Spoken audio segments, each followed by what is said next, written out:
Today we're going to talk about an emperor whose military genius was so profound, so off the charts, that history gave him one of its most famous nicknames.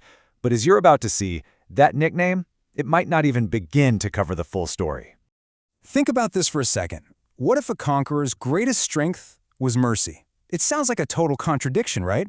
When you picture a conqueror, you're probably imagining, brute force, total domination. But the emperor we're looking at today built his entire legacy on a strategy that was as much about wisdom as it was about war. We are talking about Samudragupta from the incredible Gupta Empire. And yeah, while the title Napoleon of India definitely captures his military success, it honestly just scratches the surface. His real story is so much more complex and, frankly, a whole lot more interesting. So who was this guy, this unlikely conqueror? Well, his journey to the throne wasn't some simple, straight line of inheritance. It was a choice. Okay, so Samudragupta was the son of the Gupta Empire's founder, Chandragupta I. But here's the thing, he wasn't just handed the kingdom. Not at all. He had brothers, other potential heirs in the mix, but he was chosen. His father saw something truly special in him, this rare blend of talent, guts, and sharp intelligence. And this really set the tone for his entire reign. It was earned, not just given. And you know what? Once he was on the throne, he wasted zero time proving his father right. He immediately launched a campaign with an ambition that was just staggering. We're talking total dominance over the subcontinent. He called this massive undertaking Digvijaya. And this wasn't just a few random battles here and there. No, this was a grand, systematic plan for a true conquest of all directions. The goal? To establish his authority over, well, pretty much everything. His first move was up in northern India, an area known as Aryavarta. And here, his strategy was classic, almost textbook, and absolutely brutal. Defeat and then complete annexation. He just systematically absorbed every single kingdom's territory, their armies, their wealth, all of it, into his rapidly growing empire. He wanted to be the undisputed ruler of the north, and he made it happen. But then, as he turned his attention to the south, he did something nobody saw coming, something that would secure his legacy not as some tyrant, but as a true master strategist. And this is where his genius really shines. For his southern campaign, he completely flipped the script. He defeated the kings, and then he gave them their kingdoms back.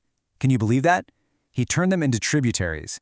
They'd pay him homage and taxes, but they got to keep their power. So his goals shifted from just raw, total control to something much, much smarter, loyalty and long-term stability. Now, don't mistake this for weakness. This was incredible foresight. By letting those southern kings keep their thrones, he avoided the constant headache of rebellions and the nightmare of trying to occupy all that land. Instead, he got their loyalty and their resources without the massive cost. It was a strategy that was genuinely ahead of its time. This all sounds amazing, right? But it also happened almost 1,700 years ago. So the question you're probably asking is, how on earth do we actually know all these little details? I mean, seriously, how can we be so certain about the details of military campaigns from that long ago? Well, the proof wasn't buried in some lost library. No, it was carved for everyone to see in solid stone. Our main source of information is something called the Allahabad Pillar inscription, and it's one of the most important documents in all of ancient Indian history. It's this long, incredibly detailed account carved by his own court poet, a guy named Harisena. It meticulously lists all the kings he conquered, the different policies for the north and south, and even gives us a little peek into his personality. It is, quite literally, a pillar of history. But this is where the story gets even better. That stone pillar tells us all about the conqueror, but it doesn't tell us everything about the man. Because, you see, Samudragupta wasn't just some warrior king who hired poets to sing his praises. He was an artist in his own right. This is incredible. This mighty conqueror, this Napoleon of India, was also a celebrated poet and a seriously accomplished musician. And we know this because we have coins from his reign that don't show him as a warrior with a sword. They show him as an artist, sitting and playing the veena, a classical stringed instrument. Just take a moment to imagine that. A man who could command a vast army and then go compose music with equal skill. And this blend of warrior and artist, it wasn't just some personality quirk. It was the very engine that drove his empire toward an era of prosperity that was just unprecedented. He was laying the foundation for a true golden age. See, it all connects. His genius dual strategy created political balance.